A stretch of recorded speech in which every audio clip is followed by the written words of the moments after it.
দিনের শেষে আবারও বড়সড় খবর। এবার সাঁতরাগাছি স্টেশন রেল ইয়ার্ডে ট্রেনের কামরায় দেহ। ডাউন মুম্বাই মেলের ট্রেনের যে কামরা রয়েছে সেখানে বাথরুমের মধ্যে মিলেছে যুবকের ঝুলন্ত দেহ। রীতিমতো চাঞ্চল্য তৈরি হয়েছে। হাওড়াগামী মুম্বাই মেল সাফাইয়ের জন্য রেল ইয়ার্ডে যায়, তখনই সাফাই কর্মীদের নজরে আসে পুরো বিষয়টি। এখনো অবধি মৃত ব্যক্তির নাম পরিচয় জানা যায়নি। ওই ব্যক্তি ট্রেনের যাত্রী বলেই অনুমান, একেবারে প্রাথমিক স্তরে অনুমান রেল পুলিশের। এই মুহূর্তে যে খবর আপনাদের সামনে রাখছি, আমরা আরো আপডেট নিয়ে নেওয়ার চেষ্টা করব। দেবব্রত রয়েছেন আমাদের সঙ্গে সরাসরি। দেবব্রত, প্রথমে ঘটনাটা কি হয়েছে জানতেই চাইবো, কিন্তু তোমার তো আরেকটা বিষয়, ট্রেনের কামরা, সেই বাথরুম, তার মধ্যে ঝুলন্ত দেহ, বিষয়টা একটু যদি বুঝিয়ে বলো। দেখো সব্যসাচী, যে বিষয়টা আমরা জানতে পাচ্ছি জিআরপি সূত্রে, সেটা হচ্ছে আজকে বিকেল বেলা যখন ডাউন মুম্বাই মেল হাওড়া স্টেশনে আসেন এবং স্টেশন থেকে ছেড়ে এই ট্রেন যখন ইয়ার্ডে যায় সাফাইয়ের জন্য, তখন সেখানে এই ইয়ার্ডের কর্মীরা দেখতে পান যে বাথরুমের মধ্যে, একটি কামরার বাথরুমের মধ্যে এক ব্যক্তির ঝুলন্ত দেহ। কিন্তু কে এই ব্যক্তি তার পরিচয় এখনো পর্যন্ত পাওয়া যায়নি এবং ঘটনার খবর পাওয়ার সাথে সাথেই সাঁতরাগাছি জিআরপি এবং শালিমার জিআরপির আধিকারিকরা তারা ঘটনাস্থলে ছুটে যান এবং ছুটে গিয়ে তারা দেহ করেন। প্রাথমিকভাবে অনুমান করা হচ্ছে যে ওই ব্যক্তি আত্মহত্যা করছে, কিন্তু প্রশ্ন হলো যে দেবব্রত, ট্রেনের কামরায় আত্মহত্যা করছেন, ট্রেনের কামরায় বাথরুমের মধ্যে, বিষয়টা মানে অস্বাভাবিক না? তোমার সাম্প্রতিককালে এরকম তো নজির সামনে আমরা পাচ্ছি না। অন্তত এরকম নজির রয়েছে দেবব্রত, আমি আরেকবার মনে করিয়ে দিতে চাইবো, যেখানে বালির তবলাবাদক পায়েল, তোমার মনে থাকবে, সেখানে ট্রেনের মধ্যে তার মৃতদেহ পাওয়া গিয়েছিল। কাটিহার থেকে যিনি ফিরছিলেন সেই রেল এবং সেই তবলাবাদকের যে খুন, সৌমিত্র চট্টোপাধ্যায় ডাউন কাটিহার এক্সপ্রেসে তার রহস্য মৃত্যু হয়। পরে জানা যায় একজন সিরিয়াল কিলার তাকে খুন করেছে এবং টাকা পয়সার জন্য সে খুন করতো, তা নিয়ে বিস্তর হইচই হয়েছিল। তারপরে দেবব্রত, ট্রেনের কামরা, সেখানে ট্রেনের বাথরুম, সেই বাথরুমের মধ্যে আত্মহত্যা করলেন এক যুবক। মানে অন্তত প্রাথমিকভাবে অন্তত এমনটাই তো মনে হচ্ছে। দেখো, পুলিশের প্রাথমিক অনুমান বা জিআরপির প্রাথমিক অনুমান এটা আত্মহত্যার ঘটনা, কিন্তু পাশাপাশি খুনের অভিযোগ সেটাও উড়িয়ে দেওয়া হচ্ছে না।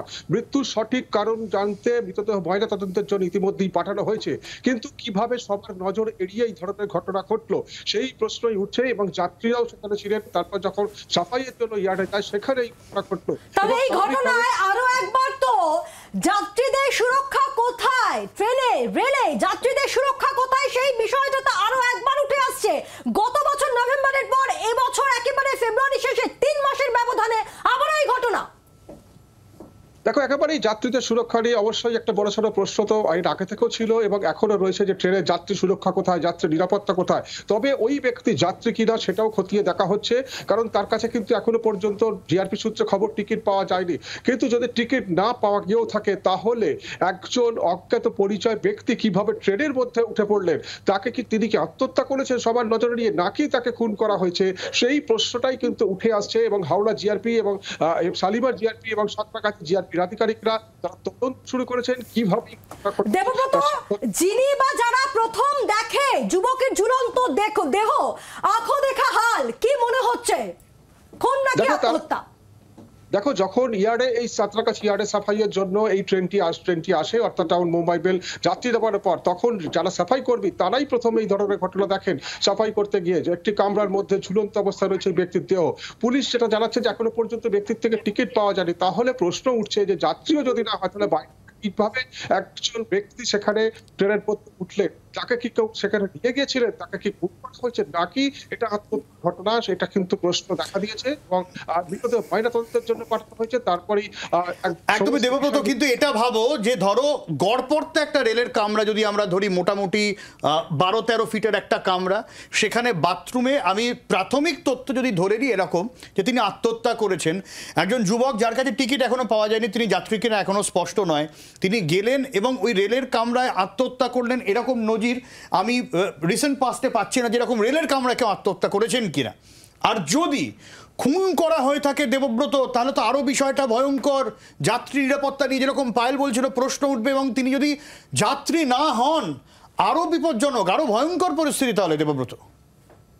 দেখো অবশ্যই যাত্রী যদি না হয়ে গিয়ে থাকে তাহলে কিভাবে কামরার মধ্যে উঠতে পারলেন, সেটাই এখন সব থেকে বড় প্রশ্ন এবং সমস্ত দিকটাই কিন্তু জিআরপি আধিকারিকরা তারা খতিয়ে দেখছেন এবং যাত্রী সুরক্ষা নিয়ে যে প্রশ্ন ছিল সেই যাত্রী সুরক্ষা নিয়ে আবারও যাত্রীরা প্রশ্ন তুলছেন, কিন্তু ট্রেনের মধ্যে এই ধরনের ঘটনা কিভাবে ঘটলো ঠিক। সেটা নিয়ে কিন্তু রহস্য ক্রমশ টানা পাচ্ছে।